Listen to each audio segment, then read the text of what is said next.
Salut à tous, aujourd'hui on replonge dans les profondeurs d'Internet. Et oui, encore une fois, et cette fois-ci, c'est la face cachée de Facebook que nous allons explorer. Dans cette première histoire, nous allons voir comment quelquefois, suivre son instinct, surtout avec des nouvelles rencontres, peut quelquefois être salvateur.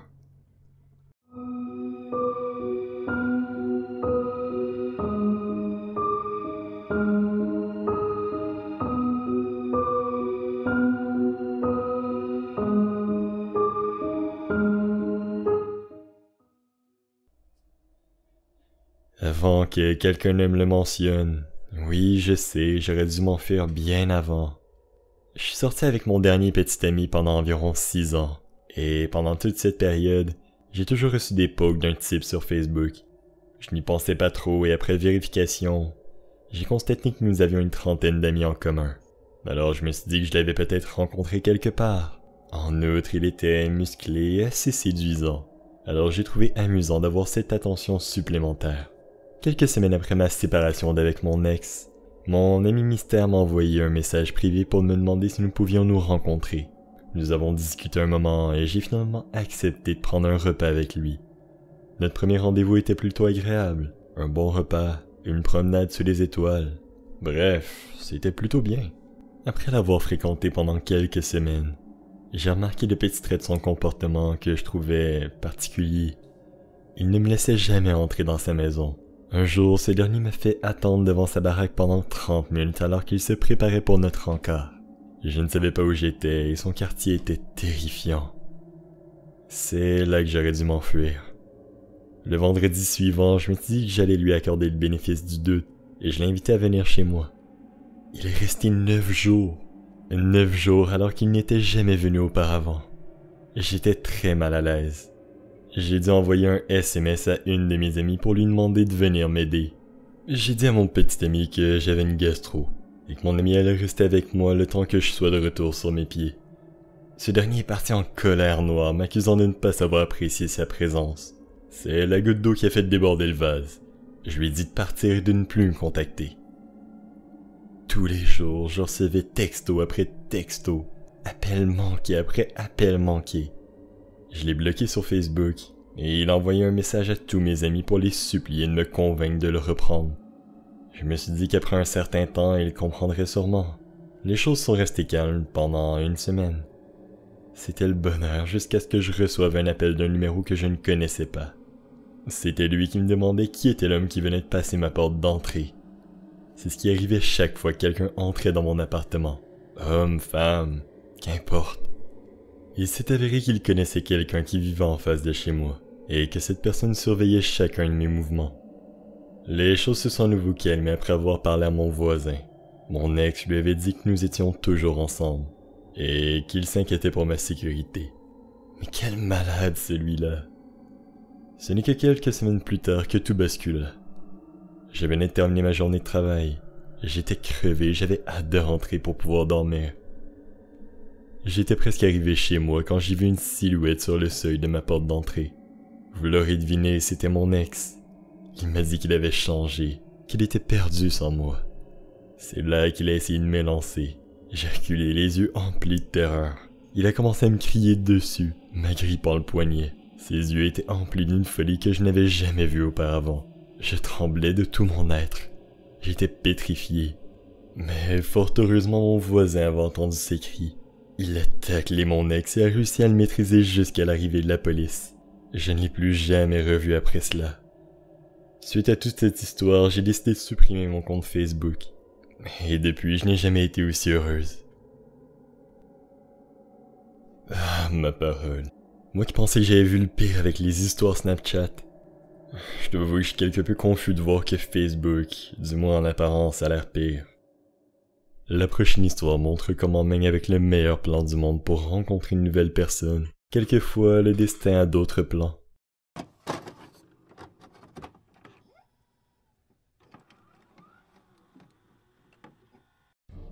C'était il y a 10 ans. Permettez-moi de commencer par dire que j'étais, et que je suis parfois encore, un horrible plaisantin. J'avais 18 ans. Je venais de déménager de chez moi à 3 heures de la grande ville pour aller à l'université.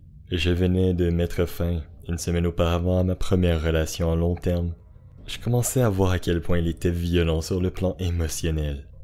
Mais bref, je jouais à un jeu sur Facebook dans ma chambre et j'ai reçu une demande d'amis, ainsi qu'un message d'un type que je ne connaissais pas.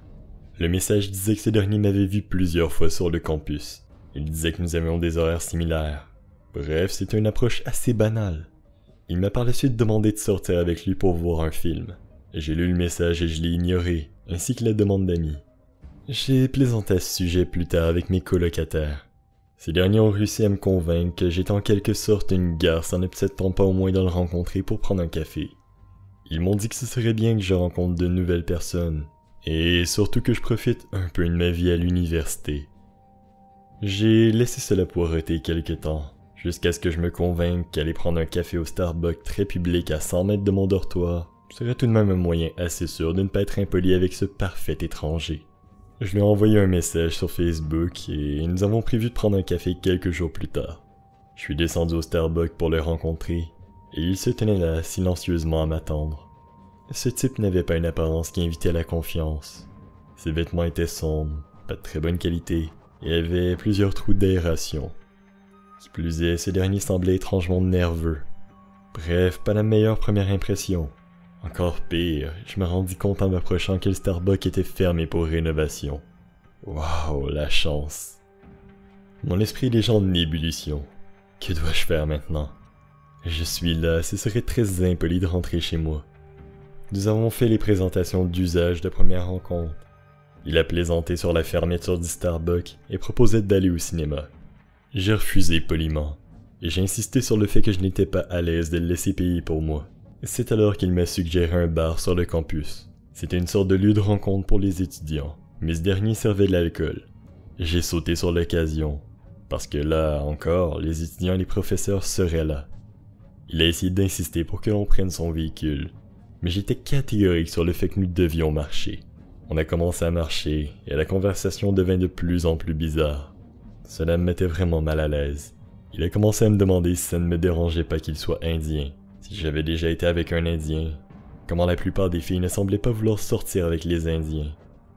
J'ai répondu aux questions, mais j'étais vraiment mal à l'aise. Cela ne l'a pas trop dérangé apparemment. Il avait assez à dire pour nous deux. Nous sommes finalement arrivés au bar, et bordel, ce dernier était également fermé. Je commençais vraiment à regarder autour de moi, et je remarque qu'il n'y avait pas beaucoup de gens autour. Une ou deux personnes qui couraient par-ci par-là, un motard. Mais ces derniers étaient tous assez loin. J'étais plus que mal à l'aise, et j'ai essayé de trouver une excuse polie pour rentrer chez moi le plus vite possible. Il a commencé à marcher vers la baie. Je connais assez bien la région. Je sais que ce n'est pas le meilleur endroit de la ville, surtout à cette heure. Je panique intérieurement, mais mentalement, je ne peux pas justifier le fait de faire demi-tour et de courir parce qu'il n'a encore rien fait pour déclencher cette réaction. Alors je le suis. Il continue à parler des femmes et des hommes indiens, et il devient de plus en plus agité.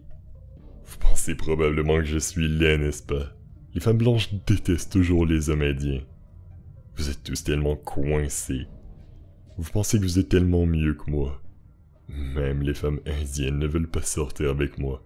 C'est pour ça que tu n'essaies jamais de me parler quand je te vois en classe. À ce stade, il ne marche plus. Il fait juste les 100 pas, il crie. Je suis terrifié, mais j'essaie de rester calme et d'utiliser toutes les techniques de conversation pour le faire taire.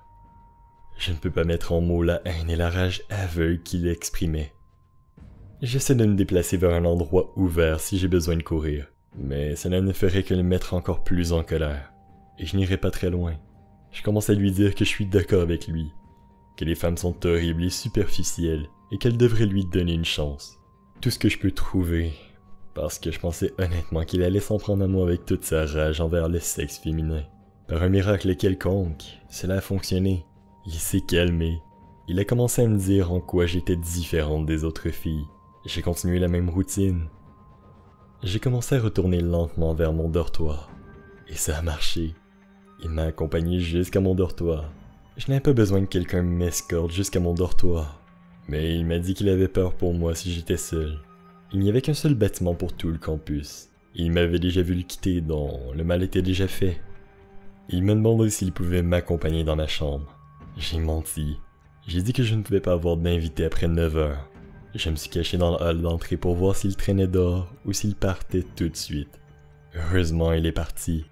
J'ai brièvement expliqué au responsable administratif ce qui s'était passé. Je suis remonté dans ma chambre et je l'ai bloqué sur Facebook. Puis, pour plus de mesure, j'ai fini par désactiver mon compte pendant un certain temps. Je suis également rentré chez ma mère ce week-end et j'ai acheté du poivre de Cayenne. Je ne retournerai plus jamais sur Facebook. Du moins, je crois.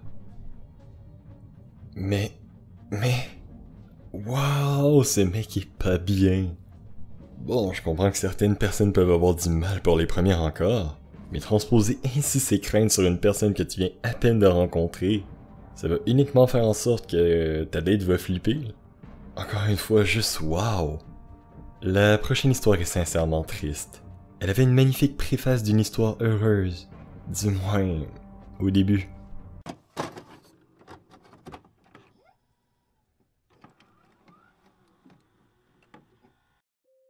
Il y a environ 8 ans, j'étais au lycée. À l'époque, j'avais environ 15 ans. Je ne me souviens pas vraiment, honnêtement. J'ai fait de mon mieux pour bloquer ce souvenir. En grandissant, j'étais très distante, et je restais très discrète quand il s'agissait de ma famille. Mais cette distance m'a amené à chercher de l'attention et à me faire des amis en ligne. Mes parents étaient divorcés, et mon père était marié à une femme raciste qui vivait à 2 heures de route. Alors je lui rendais rarement visite, parce que 1. Je l'emmerde. 2. Il n'y avait rien à faire là-bas. Alors je me tenais occupé avec des salons de discussion. Lors d'une visite, j'ai rencontré un type de 19 ans qui s'appelait DJ. On s'est tout de suite bien entendu. Après quelques jours de chat non-stop, on a échangé des numéros pour envoyer des SMS.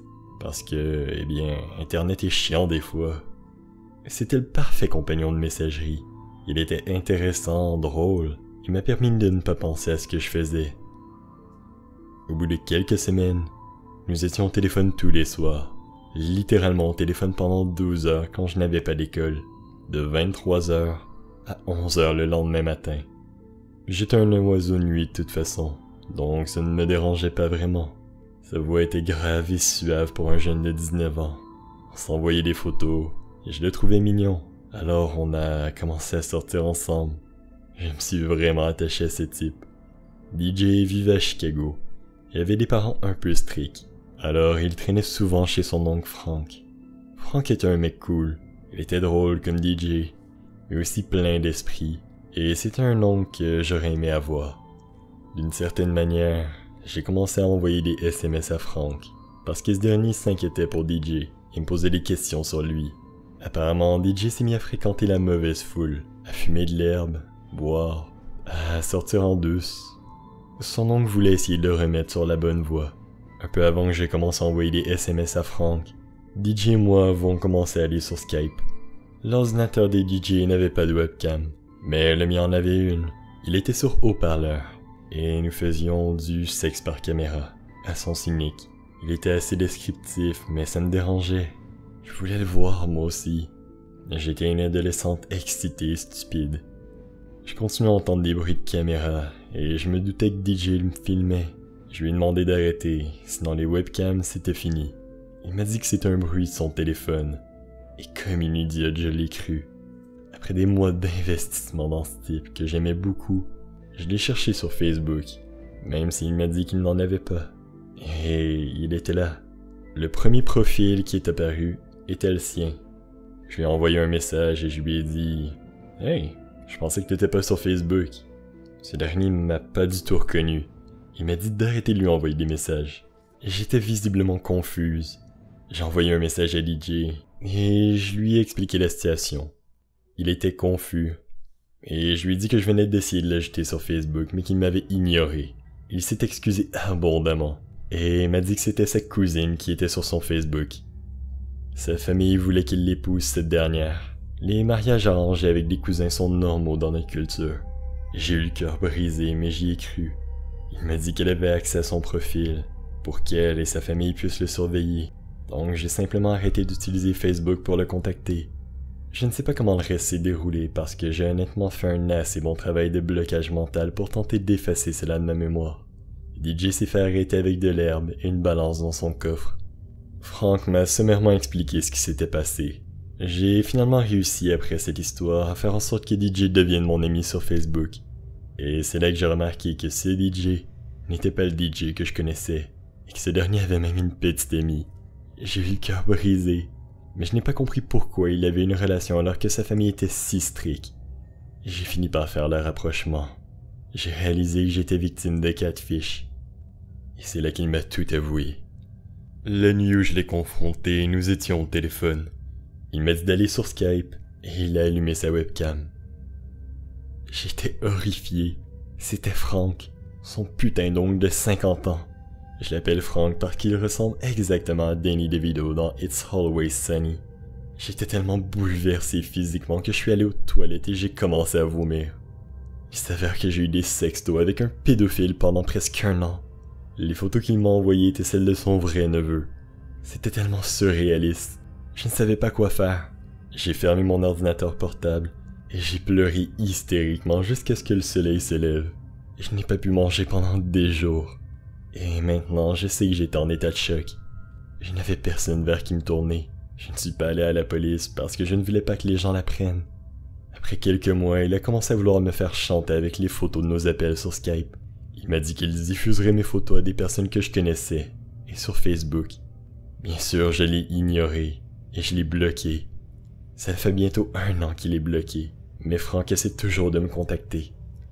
Le dernier message était... Bonne année, je t'aime de tout mon cœur. Frank. Et c'est sur cette histoire franchement dégueulasse que nous arrivons à la fin de la vidéo. J'espère sincèrement que ça vous a plu. J'aime vraiment explorer les horreurs d'internet pour vous faire trembler de terreur. N'hésitez pas à mettre un petit commentaire et à partager la vidéo si cette dernière vous a plu. Et allez hop, on se revoit dans la prochaine vidéo.